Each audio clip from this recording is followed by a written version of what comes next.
আল্লাহ রাব্বুল আলামিন, আগে দু একটা কথা বলি তারপরে বলে দিই। আজকে আপনারা বেতের সালাত আদায় করেছেন? আদায় করেননি? কখন পড়ে বেতের? আলহামদুলিল্লাহ পড়েছেন। এশার নামাজের পরে একটা বিশেষ সালাত আছে, 1 রাকাত, 3 রাকাত, 5 রাকাত, যে যাই পড়ে 1 রাকাত।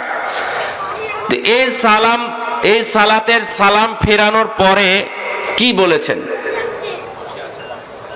সামনে যারা আছেন উত্তর দিতে পারবেন? সামনে এতগুলো মুসলমান এবং মুসল্লি, তো আপনারা সালাত আদায় করলেন, সালামও ফিরালেন ডানে বামে, এরপরে কি বললেন বা কি বলতে হয় এটা আপনি জানেন না? এটা তো সবাই জানে, তাহলে আমি প্রশ্নই করলাম কেন? সুবহানাল মালিকিল কুদ্দুস 1, সুবহানাল মালিকিল কুদ্দুস 2, সুবহানাল মালিকিল কুদ্দুস 3 বার বলতে হয়। এখানে অনেক মুসল্লি আছেন, নামাজি ব্যক্তি আছেন, মোটামুটি 30, 35, 40 বছর থেকে সালাত আদায় করছেন। এই কথাটা আপনি আজকে নতুন শুনলেন, তো আপনাদের দোষ নাকি ইমাম সাহেবদের দোষ? এই দোষ আমি কারো ঘাড়ে চাপাচ্ছি না, তবে আপনারা যে এতদিন আমল করেননি এই জন্য আপনারা দোষী। সুবহানাল মালিকিল কুদ্দুস সালাম ফেরানোর পরে, বেতের সালাতের সালাম ফেরানোর পরে 3 বার বলতে হয়। এক মসজিদে জিজ্ঞাসা করেছি আমি, জিজ্ঞাসা করে আশ্চর্য হয়ে গেছে। একজন মুসল্লি ছিলেন, 54 বছর থেকে উনি সালাত আদায় করেন মসজিদে। ফজর পরে জিজ্ঞাসা করেছি আমি নীলফামারীর সৈয়দপুরে, যে আপনারা ঘুম থেকে উঠে 3 বার হাত ধুয়েছেন? তো তারা বলছে হ্যাঁ ধুয়েছি। তাহলে ভালো, 3 বার ধুয়েছেন মানে কখন? তো ওযুর সময়, ওযুর সময় 3 বার হাত ধুয়েছে, কিন্তু ওযুর আগে কি করতে হয়? 3 বার হাত ধুতে হয়। এই এলেমটা আপনারা কন্টিনিউ মসজিদে যান না, না হলে এলাকার ইমাম সাহেবেরা সচেতন না, মানুষ জানেও না, এই আমলটা কোনোদিন করেও না, ওইভাবেই চলতেছে। ঘুম থেকে উঠেই ওযু শুরু করে, হাত কোথায় ছিল না ছিল এর কোনো খোঁজ নাই। তো আপনারা বাড়ি বাড়ি বসে থাকবেন, মুড়ে মুড়ে বসে থাকবেন। আমরা এখানে কথা বলবো তো জানবেন কোথায় থেকে? কিয়ামতের দিন আমাদের বিরুদ্ধে নালিশ করতে পারবেন না, অভিযোগ নেই, আমাদের বিরুদ্ধে কোনো অভিযোগ দিতে পারবেন না যে আমি জানি নাই, আমাকে জানানো হয়নি, এই কথা বলতে পারবেন না। সারা জীবন শিরক বিদআত নিয়ে পড়ে থাকবেন, সারা জীবন অশ্লীলতা নিয়ে পড়ে থাকবেন, বেদিন বেধর্ম যেগুলো আছে সেগুলো নিয়ে পড়ে থাকবেন। হুজুরদের ব্যাপারে দোষারোপ করবেন, কখনোই হতে পারে না। আপনারা এখানে আসবেন না, জানবেন না, জানার চেষ্টাও করবেন না। কিয়ামতের দিন দিকে অভিযোগ করলেই হবে, আমরাও জবাব দিতে পারবো যে না, চুপিনগরে গিয়েছিলাম কিন্তু মানুষকে পাই নাই, ওরা ওদের কাজে ব্যস্ত ছিল। আগামীকাল এখানে জালসা হবে, আগামীকাল আমাদেরকে পাবেন। গতকাল ছিল জালসা এখানে, আমরাও ছিলাম না। একটা দিনকে মূল্যায়ন করতে পারলেন না আপনি। আল্লাহ যেন আমাদেরকে হেদায়েত দান করেন, আমিন। উপস্থিতি আমার দ্বীনী ভাইরা, এই ধরনের বিষয়গুলো অনেকে আমরা না জানার কারণে আমল করি না, ওইভাবেই চলতেছে। ধর্ম বাপদাদা যেটা দিয়ে গেছে ওভাবে, হালুয়া রুটি যেভাবে খেয়েছিল বাপদাদা ওইভাবেই হালুয়া রুটি খাই। হালুয়া রুটি খাতে হবে কি হবে না, ওটা জায়েজ কি না জায়েজ, হারাম নাকি হালাল, এই ধরনের জানার কোনো প্রয়োজন বোধই করে না। ওই মনে করেছে যে দুনিয়াতে এসেছি, খাবো দাবো, ফুর্তি করব, মরার সময় মরে দুনিয়া থেকে চলে যাব, কিছু বাড়ি কিছু বিল্ডিং করব, থাকবো না, আমি গিয়ে কবরে থাকবো, আমার সন্তানেরা থাকবে। এটাই হচ্ছে মানুষের টেন্ডেন্সি, মানসিকতা। আল্লাহ আমাদেরকে হেদায়েত দান করুন, আমিন। সম্মানিত উপস্থিতি, আজকে আমি সংক্ষেপ সময়ে কথা বলবো ইনশাআল্লাহ, তারপরে আমি মুহতারাম ডক্টর ইমাম হোসেনের জন্য জায়গা ছেড়ে দেব। সংক্ষেপ সময়ে আমাদের পরিবার ও পারিবারিক জীবন নিয়ে দুটি কথা বলবার চেষ্টা করব ইনশাআল্লাহ। আল্লাহ রাব্বুল আলামিন সূরা তাহরিম 28 নম্বর পারা শেষ সূরা এটা 6 নম্বর আয়াতে আল্লাহ রাব্বুল আলামিন বলছেন ইয়া আইয়ুহাল্লাযীনা আমানু কু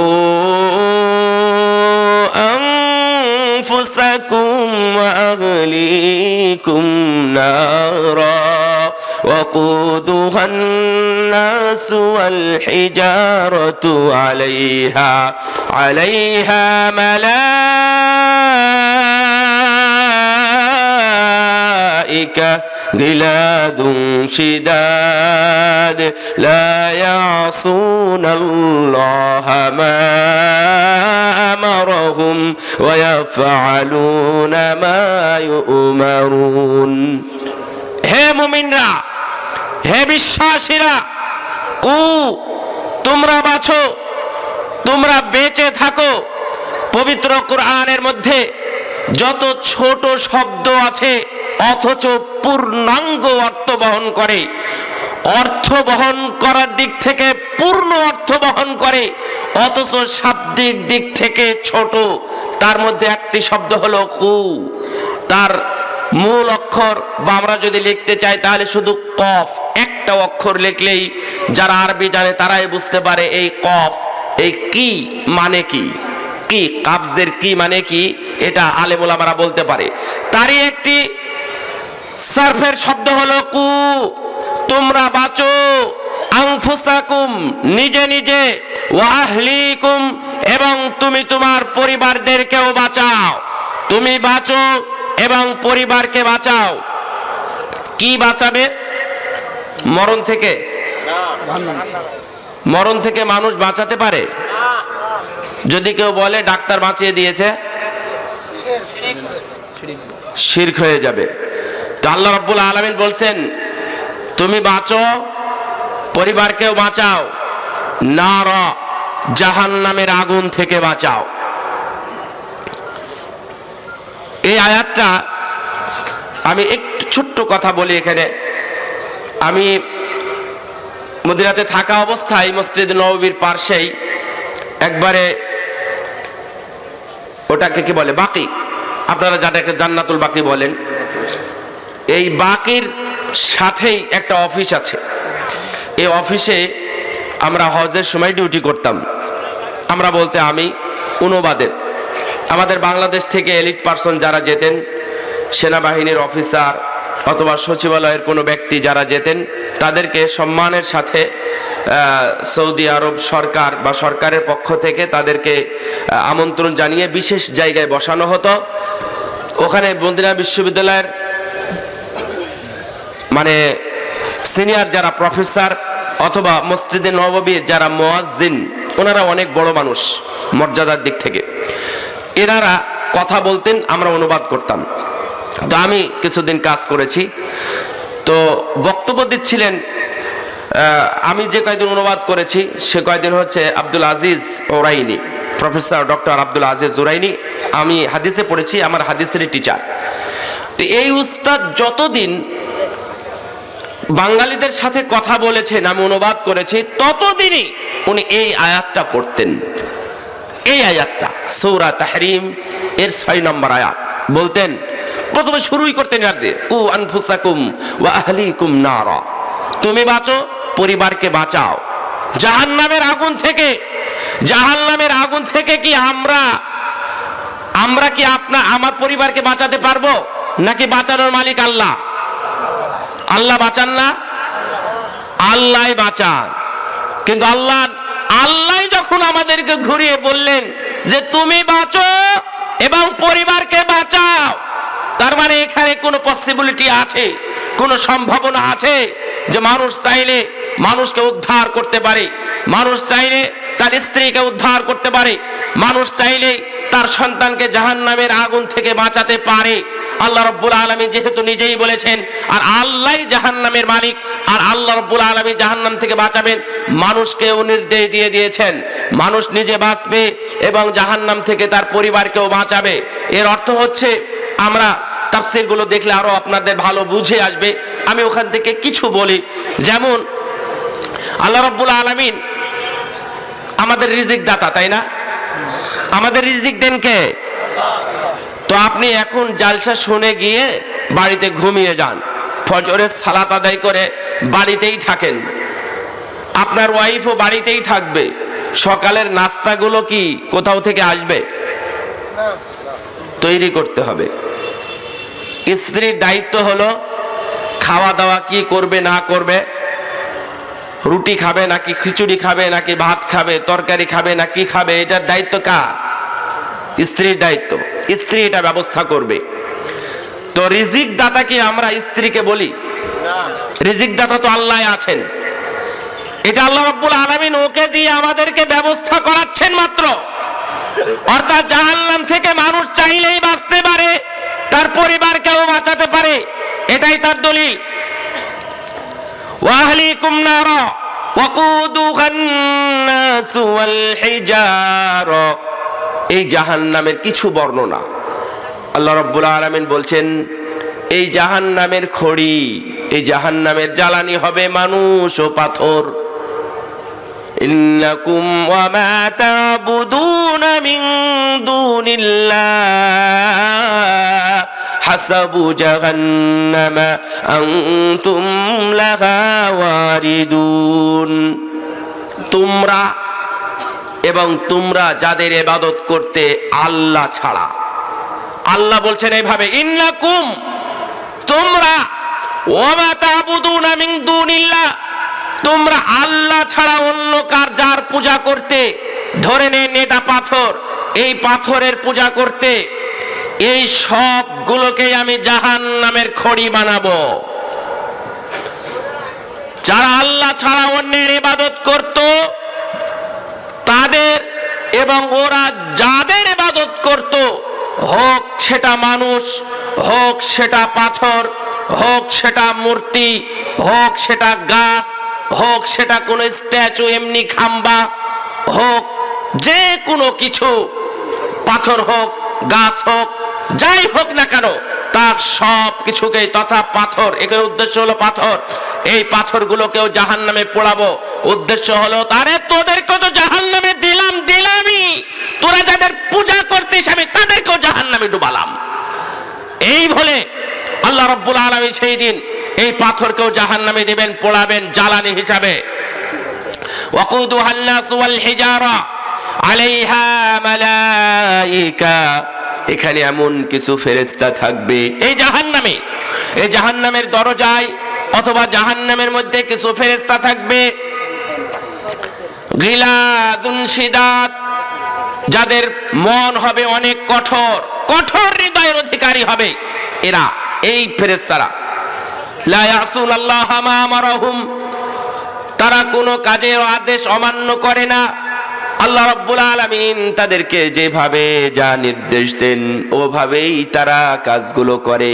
যা আদেশ করবে, মার বলা হয়েছে মারো, ওই ফেরেশতা মারতেই থাকবে, ননস্টপ, কোনো বিরতি নাই, বিরতিহীন চলতে থাকবে। এই জাহান্নামের আগুন, এই জাহান্নামের মার, এই জাহান্নামের শাস্তি, ইউসাব্বু মিন ফাওকি রুউসিহিমুল হামীম, তাদের উপর থেকে মাথার দিক থেকে আযাব এবং ফুটন্ত পানির ঝর্ণা ঢালা হবে, আগুন ঢালা হবে। এটা হচ্ছে জাহান্নাম। জাহান্নামের বর্ণনা আল্লাহ এখানে একটু অল্প একটু দিয়েছেন মাত্র, অন্য জায়গাতে বিভিন্ন ভাবে দিয়েছেন। ইন্না জাহান্নামা কানাত মিরসাদা, জাহান্নাম অপেক্ষায় আছে, জাহান্নাম ওত পেতে আছে, একবারে ক্ষুধার্ত বাঘের মতো, একবারে ক্ষুধার্ত হাইনার মতো অপেক্ষায় আছে। যখনই দেখবে জাহান্নাম জাহান্নামীদেরকে, তখনই সে গড়গড় আওয়াজ করতে থাকবে, বিকট গর্জন করতে থাকবে, বলবে ওই তো জাহান্নামী, ওরা হচ্ছে আমার অধিবাসী, এই বলে জাহান্নাম গর্জন করতে থাকবে। ইযা রাআতুহুম মিন মাকানিন বাঈদিন সামিউ লাহা তাগায়্যুদান ওয়া যাফীরা ওয়া ইযা উলকু মিনহা মাকানান দায়ীকাম মুকাররানিন দাউ হুনালিকা সুবুরা। এই জাহান্নামীদেরকে আঁটি বাঁধা হবে, কত বড় বড় শরীর হবে, এই জাহান্নামীদেরকে আঁটি বেঁধে কূপের মধ্যে নিক্ষেপ করা হবে। আমার কথাগুলো জাহান্নামের দিকে, জাহান্নামের বর্ণনার দিকে চলে গেল। আমি পরিবার পারিবারিক জীবন নিয়ে কথা বলতে চেয়েছিলাম, সুতরাং চলেন ওদিকে যাই। তো আল্লাহ রাব্বুল আলামিন আমাকে আপনাকে বাঁচাতে বললেন, আমিও বাঁচবো আপনিও বাঁচবেন। এই প্রশ্নটা যদি স্পেসিফিক ইন্ডিভিজুয়ালি আমি আপনাকে করি, আপনি কি জাহান্নাম থেকে বাঁচেন, বাঁচার চেষ্টা করেন? কথা বুঝেননি? সবাই, পৃথিবীর সব মানুষ এই উত্তরটাই দিবে, সব মানুষ। আপনি কি জাহান্নামে যেতে চান? বলবেন কি? একজন মানুষ আছে দুনিয়াতে যে বলবে হ্যাঁ আমি জাহান্নামে যেতে চাই, এই কথা কেউ বলবে দুনিয়াতে? কেউ বলবে না। তার মানে আল্লাহ যে বাঁচতে বলেছেন সবাই এই আয়াতটা মানে। কিসের মাধ্যমে? ওইটা মেনে নেওয়ার মাধ্যমে। এই আয়াতটা শুধু মেনে নেওয়ার মাধ্যমে মানে, কিন্তু কাজের মাধ্যমে তারা মানে না।